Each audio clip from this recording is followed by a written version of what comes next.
for everybody. So quiet now. You get a new jacket? It looks nice. Yeah. Juan, come on here. You're going to speak. Where's Mario? Where's Tom? Come on, guys.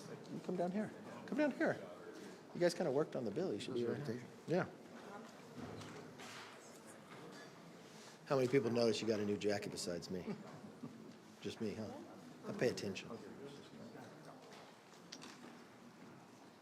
All right, moments ago, House Republicans passed the strongest border security bill this country has ever seen. This bill secures the border from President Biden's record crossings, record carelessness, and record chaos.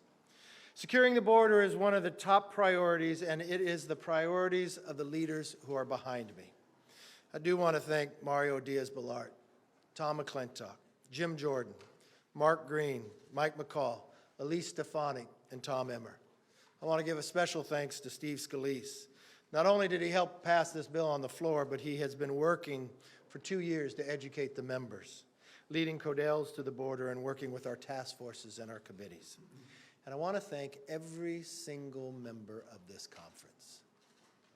This is not something easy to do. By passing H.R. 2, House Republicans have shown we're focused on addressing our nation's biggest challenges. By contrast, the White House has 2 years to plan for the end of Title 42. We all knew the deadline, but the White House produced no plan, missed the deadline, and bumbled into another crisis. Even President Biden, who has only been to the border one time in 50 years, says this: there is going to be chaos for a little while. Since the White House keeps missing deadlines, I want you to know how we did it. We identified the problem. Rather than ignoring it, we listened to the American people. And then we took action. Numerous members of our conference for the last 4 years have been traveling to the border, not just to meet with border agents, but meet with the elected officials.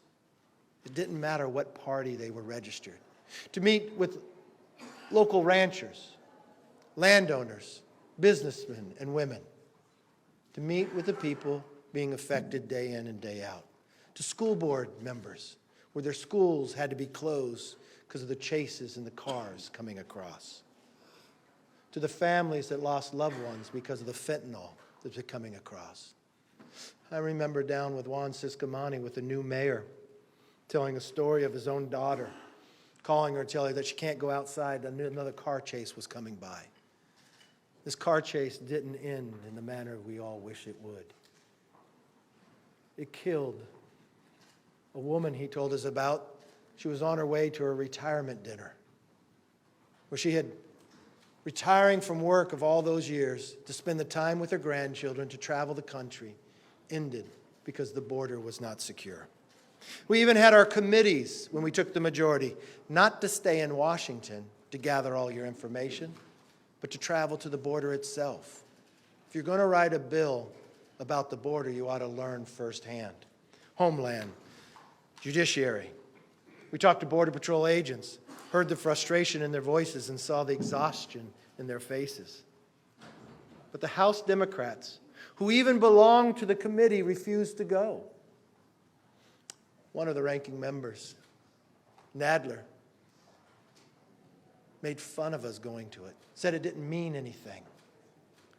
I think you ought to look to the family members who've lost their children to fentanyl and tell them that it didn't mean anything. If they had attended, I believe they would have voted with us. You cannot listen to what we had heard and vote against this bill today. The do-nothing Democrats must not continue to repeat this pattern on the debt limit. Tomorrow will be the 100th day since I first sat down with the President on February 1st to identify a problem, to know the deadline would be coming. We all know that the deadline for default is June 1st. Why are we in this situation? Because inflation Democrats added $6 trillion. They harmed every single family by bringing inflation to our country. And now 3 of the 4 largest bank failures in American history has happened just in a couple months. We watch people bringing home their paycheck. It doesn't go as far. We watch Democrats treat the exact same way. The House passed a plan to avoid the default. We cap spending, we grow the economy, and we responsibly raise the debt limit. And there's only 15 days to go. How has the president handled this? The exact same way he's handled the border. He ignores it and hopes it goes away. But President Biden and Senator Schumer are stuck on no. They have no plan, no proposed savings, and no clue. Apparently, President Biden doesn't want a deal. He wants a default. Mr. President, my message is very simple. Do not miss another deadline like you just missed on Title 42. Our country cannot afford it. The Republicans will always act responsibly and will also always look for solutions. With that, let me bring up our majority leader who's worked so hard to make this day come to fruition, Steve Scalise. Thank you, Mr. Speaker, and congratulations to our Speaker. How about this team? Once again, House Republicans came together to solve a major crisis facing our nation, a crisis that was created by President Biden's failures. President Biden walked in on his first day in office with a commitment to open up America's southern border. He took direct action that has opened up our southern border and started a flood that we have never seen before. Over 5 million people have come into our country illegally since Joe Biden took the oath of office. That's more people than the entire population of my home state of Louisiana that have come into this country illegally. And it's getting worse. Today, the day that we passed this important bill to secure America's border, the strongest bill that this Congress has ever passed, at a time when our border's never been less secure. And you had the Secretary of Homeland Security today, Secretary Mayorkas, said the border's not open.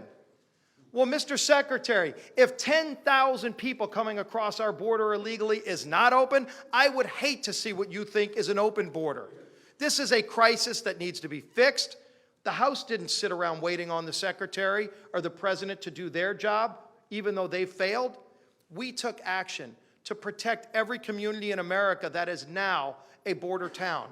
The devastation from our open border is affecting every community in America. Today in America, 300 young people will die from drug overdoses related to the fentanyl coming across our open southern border because of President Biden's failure. Tomorrow, another 300 young people will die. When is the president going to finally stand up and do something to stop those deaths? Do those deaths not matter to President Biden? They matter to us.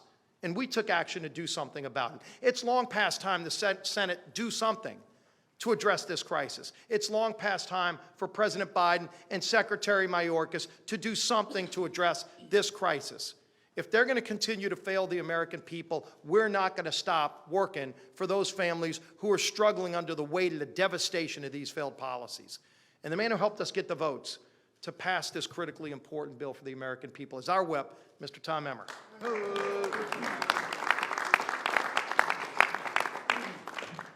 Thank you, Steve. More migrants have died at our southern border in the last 12 months than at any 12-month period in the history of this country. Cartels are trafficking children and smuggling deadly fentanyl into our communities. Border Patrol has apprehended nearly 200 illegal crossers who are on the terrorist watch list. Border Patrol agents are exhausted and being pulled off the front lines with morale at an all-time low.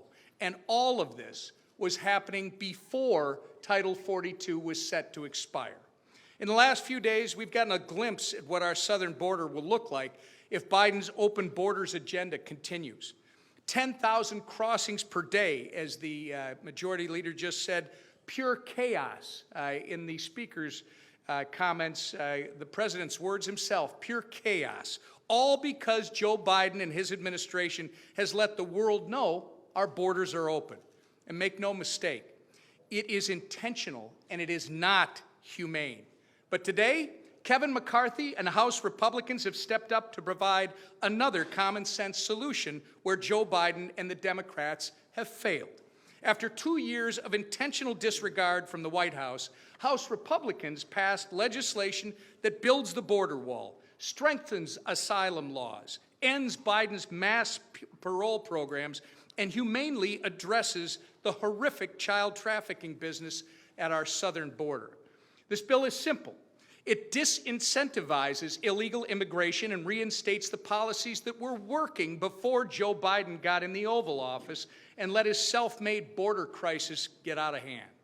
It's a slap in the face to our border communities, to law-abiding citizens, and to legal immigrants that the Biden White House and Schumer Senate are already set in their opposition to this bill. Their obstruction means innocent children will continue to be inhumanely subjected to sex trafficking and child labor. Legitimate cases of asylum will continue to be stifled in an overrun system. And illegal immigration will continue to be incentivized while legal immigrants wait years to become citizens the right way. It might not be great optics for a Democrat Party that has embraced illegal immigration and total lawlessness as part of their platform. But it is the humane thing for Joe Biden and Chuck Schumer to do to address the crisis head-on and make sure the Border Act becomes law. Migrant lives and the safety of American communities depend on it. And with that, our conference chair, Elise Stefan. Thank you, Tom. I am so honored to stand here with my House Republican colleagues. Yet again, the mainstream media underestimated this House Republican majority. And yet again, House Republicans delivered results for the American people with the passage of the Secure the Border Act, the strongest border bill in the history of the United States Congress. This bill was one of our key pillars of our commitment to America.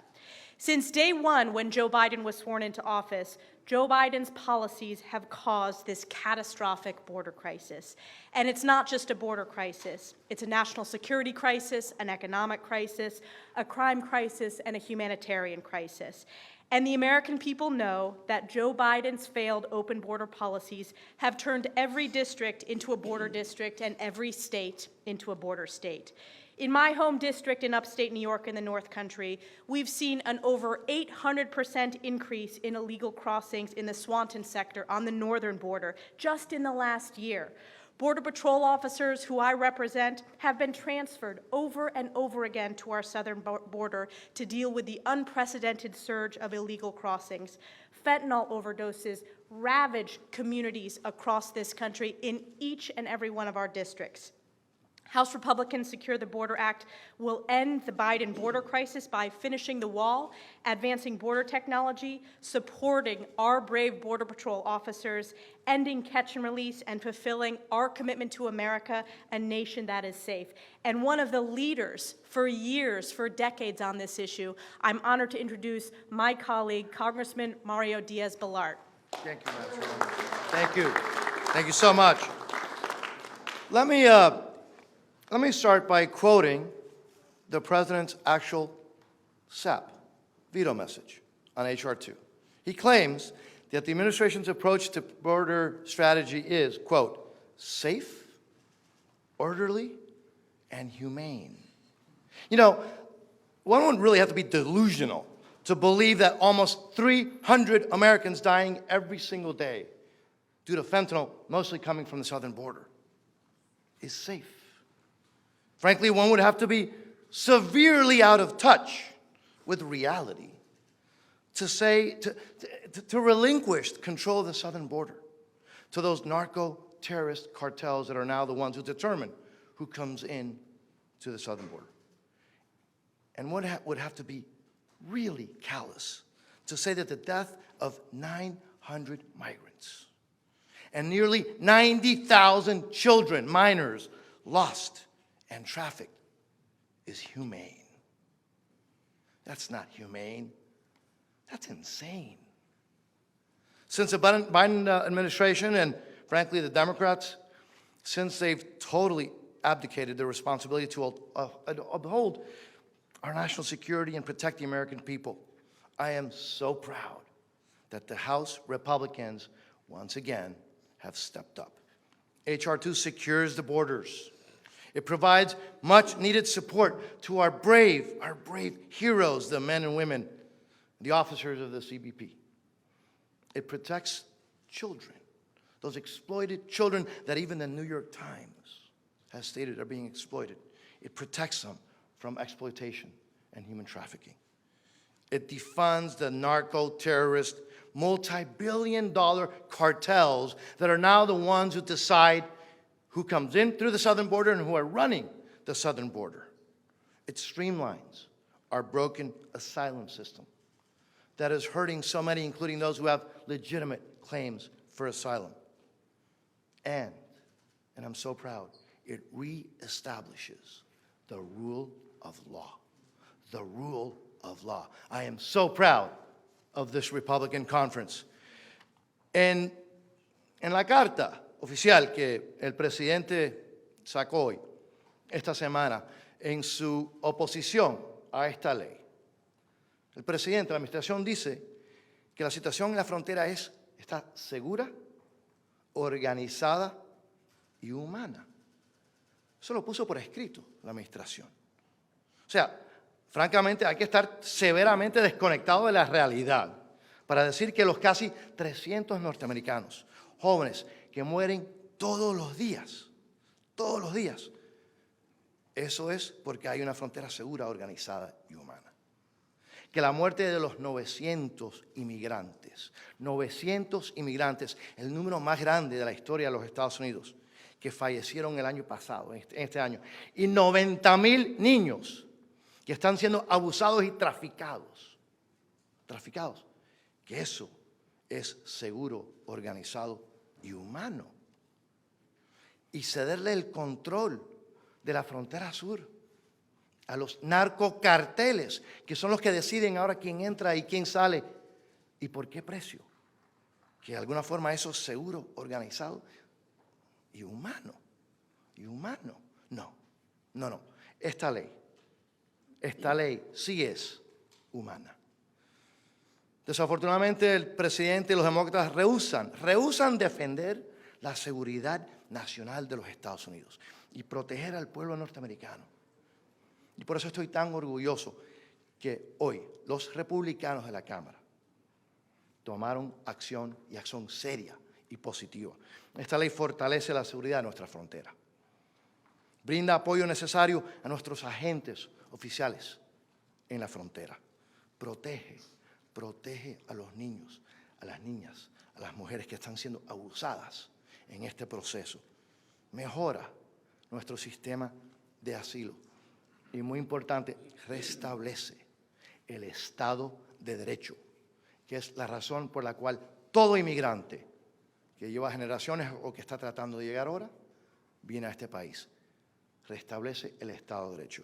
It is my privilege to introduce a man who, if anybody has any doubt, the definition of a workhorse, of a man who is keen and smart and never stops working. What a privilege it is to introduce my colleague, Mr. McClintock. Thank you. You know, we tried to do this a few years ago with a much larger majority, and we failed.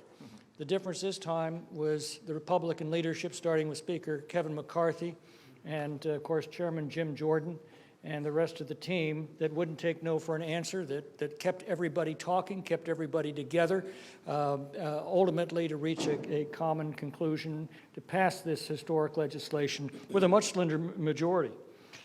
You know, our borders were secure on Inauguration Day.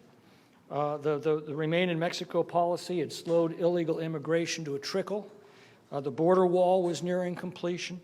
ICE was actually enforcing court-ordered deportations. And yet that very afternoon, Joe Biden reversed all of these policies and initiated the largest illegal mass migration in history. And you know, I've never understood how our schools are made better by packing classrooms with non-English speaking students, or how our hospitals are made more accessible by flooding our emergency rooms with illegals demanding uncompensated care, or how our communities are made safer by introducing criminal cartels and flooding them with fentanyl, or how working families are helped by flooding the labor market with cheap illegal labor, or how our social safety net is strengthened by adding millions of impoverished dependent aliens to it. This measure restores the policies that secured our border and makes it harder for future presidents to refuse to enforce the law. You know, without enforcing our immigration laws, we have no borders. And if we have no borders, we have no country. History warns us that countries that either cannot or will not secure their borders simply aren't around very long. Now the Senate needs to act. And if it doesn't, then ultimately the American people need to decide how far down this road they want to continue, because this will continue until the people responsible for these policies are removed from office.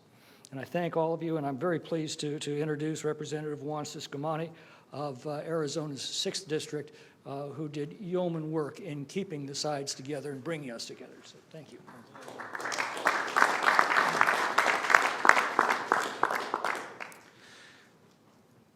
I stand here today as a proud product of the American dream. I became a United States citizen in 2006, and today, 17 years later, I can stand before you as a member of the United States Congress. I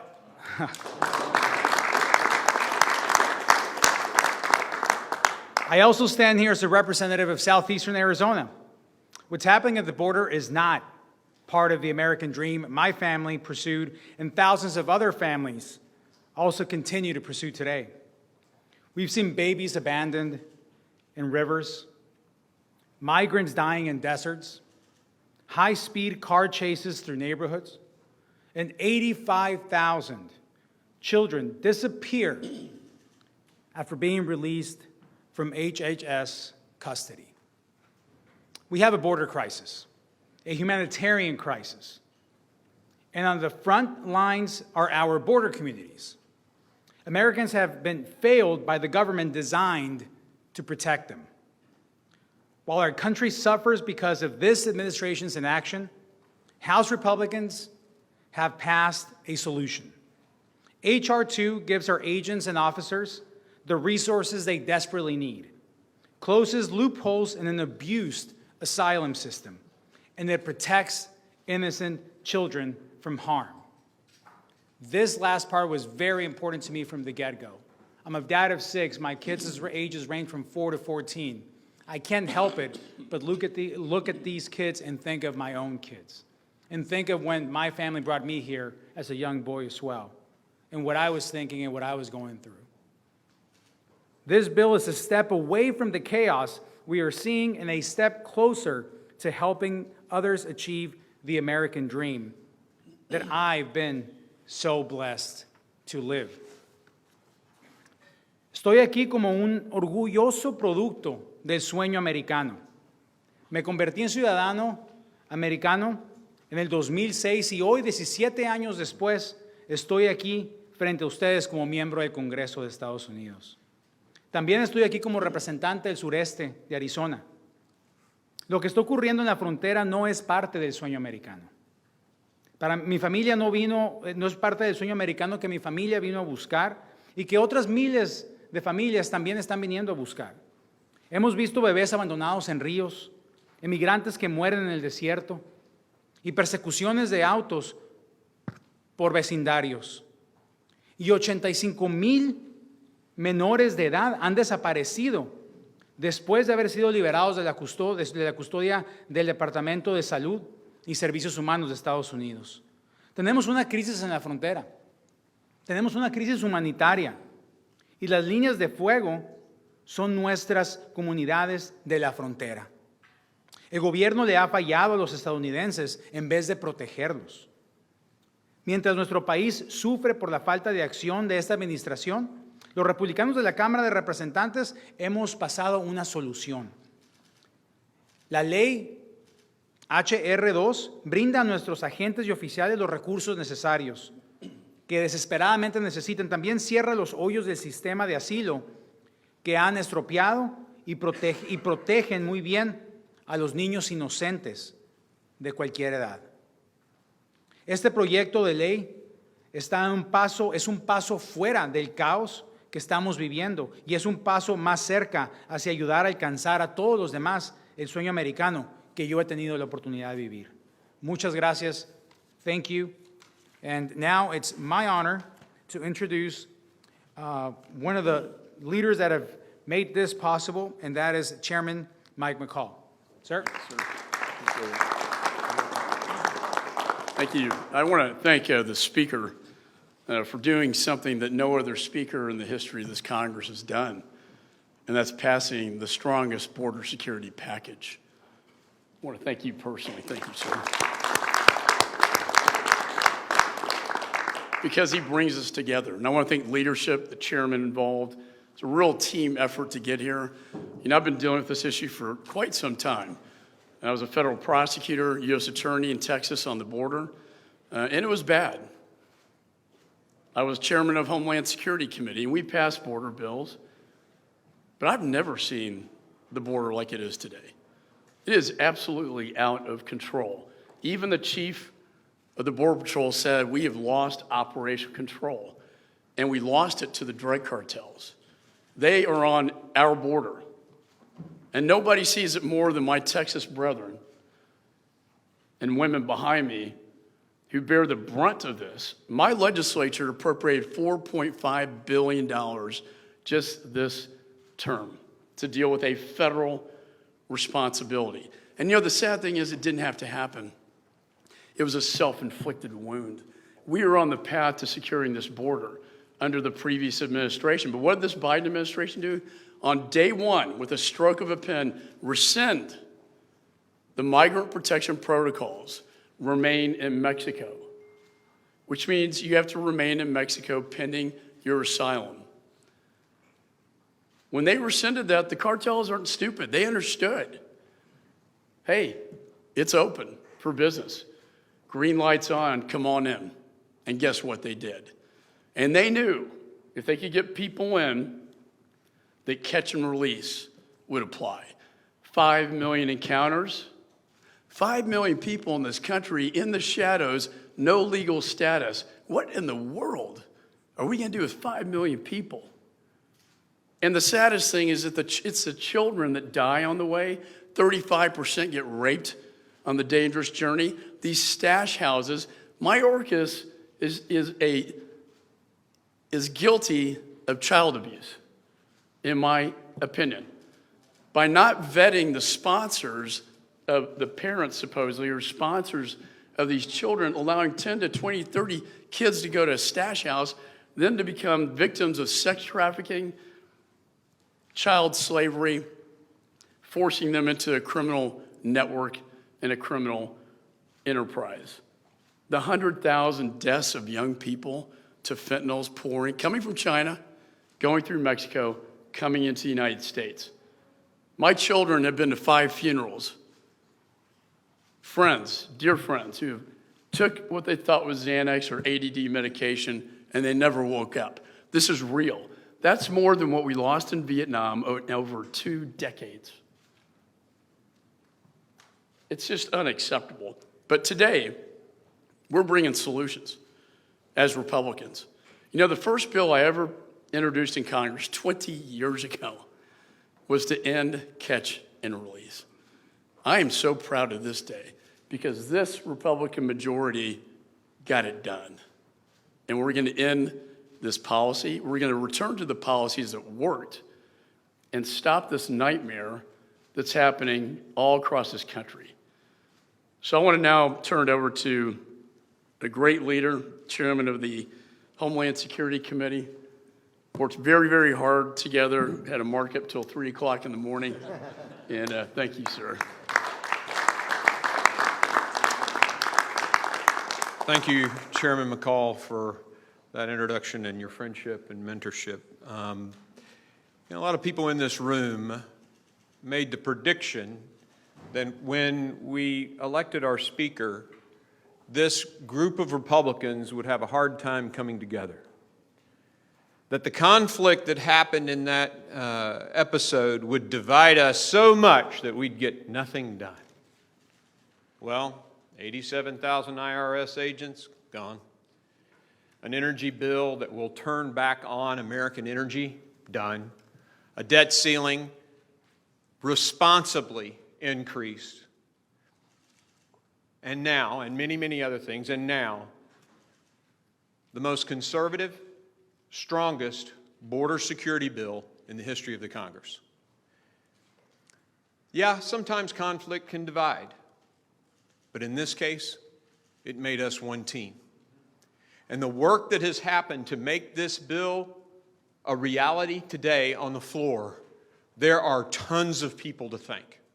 It starts with the leader and the speaker doing amazing work, mentoring all of us that were out on the front lines.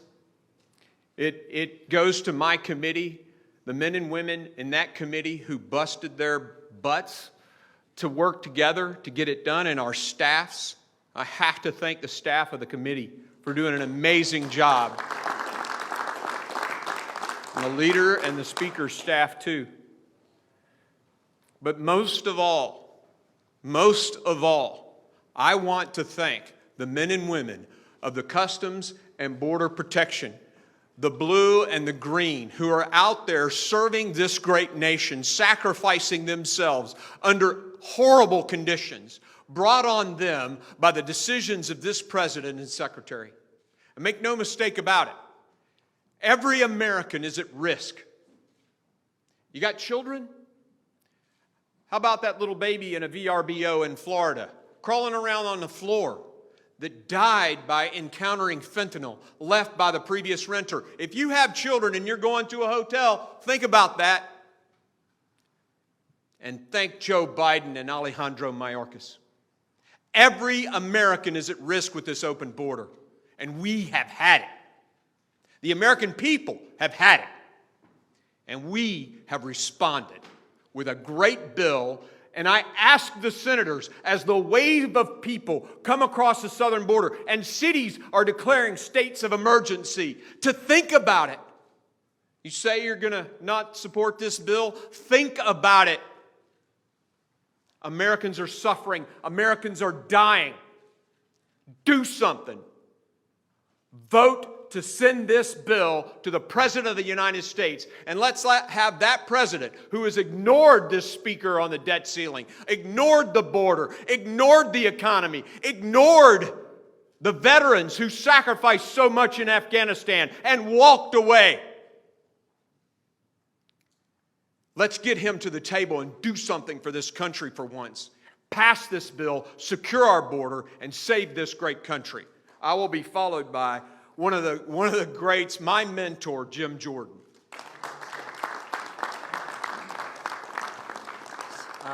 So I didn't know I was last till a few minutes ago, but I'll just say this. On January 3rd, I gave a nominating speech for the Speaker. And I said in that speech, I think our task this Congress is pretty straightforward. Pass the bills to fix the problems, rein in the crazy spending, and do our oversight, do our constitutional duty. And this Congress, we're doing that. House Republicans are doing, we're doing the oversight. We passed the debt ceiling bill, as Chairman Green just mentioned, that would actually get control of the crazy spending. And contrary to what Punchbowl reported this morning, we are passing the bills to fix the problems. We are passing the legislation that we promised the American people we would do. We said we would get rid of 87,000 IRS agents. We did. We said we'd pass an energy bill that made us energy independent. We did. We said we'd pass a parental rights bill. We did. And we said we'd pass immigration enforcement, border security bill. And we did today. I always say we make this job way too complicated. It's really pretty basic. What did you tell the voters you were going to do when you put your name on the ballot and you ran for office? If they elect you, go do what you said. And House Republicans, under the leadership of Speaker McCarthy, are doing exactly that. And the key is we have to continue that for the rest of this Congress and make the American people understand we are representing them at this critical time in American history. With that, I yield back to the Speaker of the House, Kevin McCarthy. The House Republicans continue to offer solutions. We all knew this date was going to be here, and the White House ignored it. We will not ignore the problems, and we'll continue to work for the American public. That was our commitment to America. It's the commitment we're keeping. With that, let's open up for questions. Yes, Jake. Can you give us your sense on where the talks are on the debt ceiling? We just passed HR 2 and you want to talk debt ceiling. Well, that's a good question because it's another issue. It's another issue that the president ignored. The staff has met the last 2 days. We think it's productive for the staff to meet again. I have not seen from there a seriousness of the White House that they want to deal. It seems like they want to default more than they want to deal. Yes. The White House didn't cancel the meeting. All of the leaders decided it's probably in the best of our interest to let the staff meet again before we get back together. There's some sort of say that's a positive development. Can you help us understand why the delay? Is that positive? It's not a delay. I think from numerous different things. One, couldn't be there tomorrow. I don't think there's enough progress for the leaders to get back together. I don't know having certain ones in the room that's even productive. I think just as I sat down with the president February 1st, look, we want to be responsible. We want to be sensible. He ignored us now for 100 days. He thought this problem would go away like the border. We didn't want to sit back, just like with the border, so we went to work and we raised the debt ceiling because we're the only people that can guarantee that we won't hit default because we've raised it. The Senate has done nothing. They've done nothing with the border. They've done nothing with this. They've done nothing with trying to protect children in their schools with a parent's Bill of Rights. What have they done about fentanyl? I mean, issue after issue after issue, they continue to ignore them, and we won't. Yes. Just following up on that, do you expect that there will be? I expect there'll be a meeting next week, yeah. And then just secondly, on immigration, you know, Senators Sinema and Tillis say that your bill is a good starting point, but they don't think there are 60 votes for it. That being said, they have, at least to deal with the Title 42 expiration, have a bipartisan bill that could at least extend that authority for the next 2 years. They say they've been talking to members here in the House. Is that something you're open to? Look, we once again just passed a bill. The Senate has done nothing, but I'm thankful that you have bipartisan work over in the Senate that they're willing to do something on this. I mean, I think Senator Sinema said that the president has ignored this for 2 years. She sees it every day in her state. And just like any other bill, we will pass a bill, the Senate could pass a bill, and we could go to conference and see what we can actually solve. Yes. So let me understand this. You obviously pushed a long time for these meetings with the president. Mm-hmm. So now you said all 4 members and the president of the White House Council would be respond to meet here. If you were pushing so long for these negotiations and things aren't far enough along in these negotiations for the 5 of you to get together, doesn't that say that that wasn't what needed to happen? I mean, that this could have been, it worked out with talks behind the scenes to start. How do you take something that's so simple and try to make it complicated? We simply, But you argued for. yeah, for 100 days. You had a meeting the other day. Yeah. But now there's not going to be a meeting tomorrow. That doesn't seem to square with what the call was for 97 minutes. You're trying to make news out of nothing. So we simply had staff meet. They haven't made progress. We were going to meet on Friday. One of the leaders couldn't be there. They have a funeral they have to attend. So we didn't think it was going to be productive. So we thought, let's meet next week. But you can spin it any way you want. I think the rest of America will understand what it is. Yes. Are you comfortable with your party's leading presidential candidate not calling Putin a war criminal and not taking sides in Russia versus Ukraine? What are you referring to? Trump last night, he would not. Look, I think we have been very clear about the atrocities that Russia and Putin have presented to this world. I think we've been very clear in our votes as well. So I think we lead with exactly what we've been doing. Thank you, Mr. Speaker. A few questions. There was an issue some Republican members had with the bill regarding designating cartels as terrorist groups. They cited that it would allow migrants to claim asylum more easily. Was there a way that both concerns could have been addressed? And the second question is, if the House doesn't get that document they subpoenaed the FBI for regarding Biden allegedly taking a bribe from a foreign official, will the House vote to hold Director Ray contempt of Congress? And finally, what was your reaction to Congresswoman Slade having an anti-Israel ban on the Senate side courtesy of Senator Sanders? You get them all worked in. Pretty good. I'll just work in reverse order. I think Talib has mentioned many times before, it almost feels like there's anti-Semitism, and I will never allow that to happen in this body or on this floor. I've watched members on the other side of the aisle say that time and again, and we will always stand up against that no matter where it is. I just came back from a bipartisan group of members going to the 75th anniversary of Israel. When Israel was created, 11 minutes later, America recognized them. And I think the world is a better place for it. I do not think what Talib wanted to do should have happened in this chambers. Unfortunately, you've got a senator on the other side that I guess agrees with her and against the rest of the world. Your other question was about a subpoena to the FBI. There are checks and balances, and there is oversight. Congress has a right to have that knowledge, and I will have a conversation with Director Wray about that and make sure that happens. Your last question was about cartels. Yes, we debate all different parts, and the one thing that I wanted to do is to have an opportunity to truly focus on the cartels, because if any of you have spent time at the border, you will find we do not have operational control. Juan Ciscomani had to leave, but in his district is Tucson. The Sinaloa cartels control Tucson, Arizona. If you go to Tucson, Arizona, you cannot cross the border without paying the Sinaloa. One individual tried to do it on his own. He wasn't captured by our border agents. He was captured by the cartel, beaten, thrown in the back of the car, never found again. If you cross on that area, every single person is dressed the same. They have a camouflage outfit on. Their shoes have rug on the bottom. It is the #1 places of getaways. 71% of people across there are single males. They don't run up to our border agents, they run from them. We actually have to, because it's a big territory, every single day we risk the lives of our American people in the military and on the borders, putting helicopters up trying to rescue people up on the cliffs many times, each and every day. The real challenge here as well is we have to do a lot of this aerial. When the numbers continued to peak, you know what the administration did?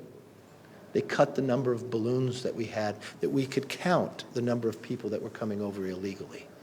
So they want to tell you that the numbers are down when it's only growing more. You catch fentanyl time and again from these individuals. So yeah, spend a little time there. You'll be able to see. Yes, ma'am. Speaker McCarthy, you guys want to cut about $130 billion from the budget. If you take out defense, if you take out DHS, if you take out Veterans Affairs, how are you going to cut that much money from the remaining pie? Okay, so what you're talking about is in the debt ceiling, we asked that we go back to what we were spending 5 months ago. 5 months ago, we were spending a lot of money. And what happens is... If you do all those cuts with a smaller portion of the budget. Okay, let me finish my answer. Okay, so we want to go back to what we were spending 5 months ago. People across the country elect their representatives. What we do is once we set the baseline, we go forward and we decide, Republicans and Democrats, what are priorities. It's the exact same thing that every single American family does. For 21 straight years, we have spent more than we brought in.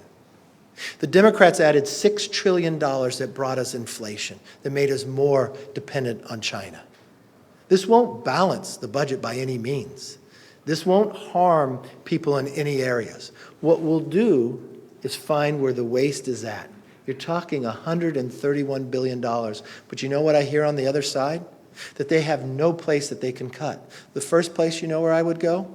Since the pandemic's over, since we moved the legislation, even the World Health Organization says it's over, we have $50 to $60 billion right there of the 131 that has been appropriated, but for 2 years has sat there. What if you bring that back to the taxpayers? That's just a start. You're going to tell me you can't find the inefficiencies in government? Because all the Democrats have done, they're inflation-bound Democrats, is spend more money and harm this entire country. We know we can do it together. Did I give you a question? Okay, I'm sorry. Yes. Staff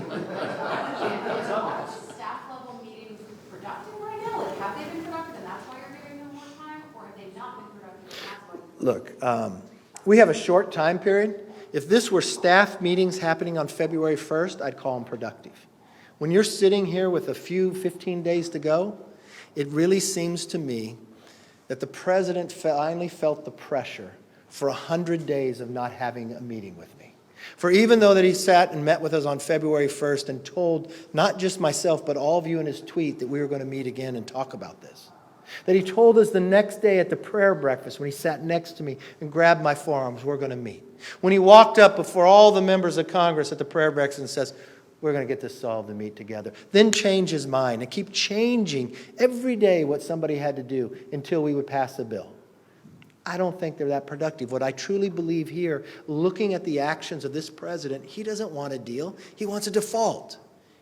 And the American people do not deserve that. That's why the Republicans actually passed a bill that raised the debt limit in a responsible way, can curb inflation and grow our economy. So it won't be a question. I mean, the question you have right now is, if the president's take that he wants to do that he can't pass, you're just going to go down and still have more inflation, have a market that continues to drop, or if you pass a bill that limits, saves, and grows, once it passes, our economy is going to grow. We're going to be less dependent.